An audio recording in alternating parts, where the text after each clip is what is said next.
Ahoi Mikk, kuidas läheb? No, tere hommikust. Kuule, mis ikka läheb siin, et liikumisaastaga, mina istun ühelt koosolekul teise, et ma ei tea, kuidas sul loodan. No umbes sama, mõtlen kogu aeg, et võiks rohkem liikuda. Kuule, siis on täitsa hästi, siis ma olen täitsa ühel lainel. Oled sa kursis, et Pitsberg teeb suure liikumisaasta sammuvõistluse ja ma mõtlesin, et võiks teha seda seekord natuke teises võitmus, et teeks saarlased versus liitlased, et saaks kogu Saaremaa rahva liikuma. Jaa, kõlab nagu plaan. Millal pihta hakkame? Kuule, 22. mai, et kas lasen asjad ära korraldada? Teeme nii, paneme töösse. Ja selles suhtes, et tähtis ei ole ju võit, tähtis on ikka osavõtt, eks? No, loomulikult, rahva tervis ikkagi.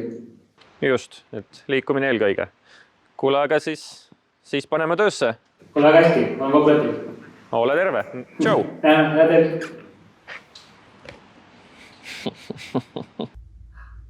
Muidugi pole võit osa, tähtis on. Absoluutselt. Kuule, aga me peame rahva kogu liikuma saama. Sest ega selge on see, et kui me ikka selle asja kaotame, siis ega hiidlased seda meilt lihtsalt minna ei lase, et sadu aastat tuletavad meelde. Ja. Aga meil on väga palju terviseradu ja kergliiklusteid, nii et ma arvan, et saame Saaremaa rahva väga kiirelt liikuma ja teeme hiidlastele ära. No, siis paneme kampaania püsti.